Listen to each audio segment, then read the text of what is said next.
2024 के चुनाव को लेकर के आगाज हो चुका है। भाजपा ने अपनी लिस्ट जारी की गई है जहां पर 39 सीटों पे उम्मीदवारों की घोषणा की गई है और ये वो घोषणाएं हैं जहां पर कांग्रेस ने अपना कब्जा बनाया हुआ। लेकिन इस बार भाजपा के उम्मीदवारों पर पूरा दावेदार है। हम इंदौर के मध्य प्रदेश की जो रऊ सीट है उसमें खड़े हैं जहाँ पर लगातार जीतू पटवारी अपनी दावेदारी साबित करते आए हैं। लेकिन इस बार एक बार फिर मौका जो है वो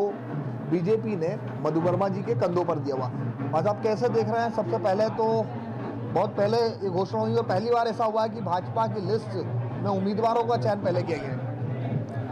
सबसे पहले तो मैं भारतीय जनता पार्टी को धन्यवाद देता हूं, साथ ही मेरे मध्य प्रदेश के जो माननीय मुख्यमंत्री जी, हमारे प्रदेश अध्यक्ष जी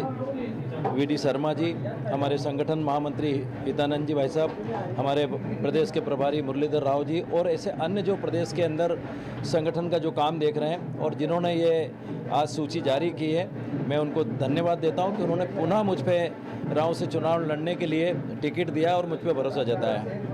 2018 में कहाँ कमी रह गई थी जो जनता तक अपनी बात नहीं पहुंचा पाए और क्या इस बार उम्मीदें हैं? अब देखिए, पिछली बार तो क्या हुआ, मुझे 13 दिन मिले थे चुनाव के अंदर, मेरा नाम आखिरी बार में चुनाव के अंदर डिक्लेयर किया, लेकिन मेरे कार्यकर्ताओं ने जो मेहनत करी तो 18,500 की सीट को हम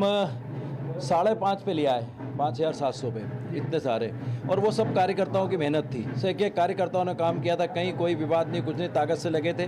लेकिन उस समय कहीं ना कहीं कांग्रेस का दुष्प्रचार जो उस समय करा था उन्होंने भारतीय जनता पार्टी के खिलाफ, तो आप देख रहे हैं कि पूरे प्रदेश के अंदर हमारी सीटें कम हो गई थी। छत्तीसगढ़ में भी हम लोग का नुकसान हुआ और राजस्थान में हुआ, और निश्चित है कहीं ना कहीं अंदर ही अंदर जिस तरह से चल रहा था उसके कारण हम लोग चुनाव हारे। लेकिन माननीय मुख्यमंत्री जी ने फिर भी प्रदेश के अंदर खूब काम किया उन्होंने, उसके बावजूद भी हम कहीं ना कहीं रह गए। लेकिन मैं तो इतना समझता हूँ कि आज भारतीय जनता पार्टी के मुख्यमंत्री माननीय नरेंद्र मोदी जी ने देश के अंदर जिस तरह से काम किया, और मैंने भी जो स्वयं ने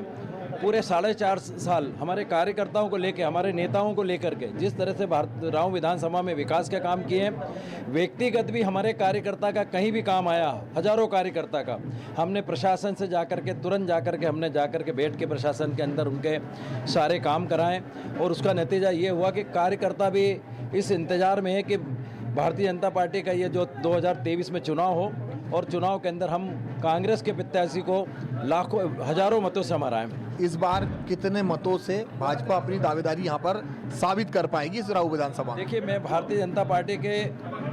हमारे कार्यकर्ताओं की जिस तरह मेहनत करी है और जिस तरह से अभी पूरे आप देखेंगे कि राऊ विधानसभा में माहौल है, हम कम से कम 1 लाख वोटों से निश्चित है, उससे ज़्यादा वोटों जीतेंगे। ये मतलब ये इंदौर के अंदर रिकॉर्ड बनेगा राऊ विधानसभा के अंदर, और ये सब रिकॉर्ड जो है भारतीय जनता पार्टी के कार्यकर्ता बनाएंगे। ये है मधु वर्मा जी जिन्होंने साफ कहा है कि यहाँ पर आने वाले उम्मीदवारी चुनाव को लेकर के कहीं ना कहीं अब वो अपनी दावेदारी सिद्ध करेंगे और 1 लाख वोटों की से उम्मीदवार जीतकर एक नई सीट पर, यहाँ पर जो कांग्रेस की मजबूत सीट मानी जाती है वहाँ पर अब भाजपा का परचम लगाएंगे। कैमरा पर्सन नरेंद्र गोस्वामी के साथ भारत पाटिल, BSTV इंदौर।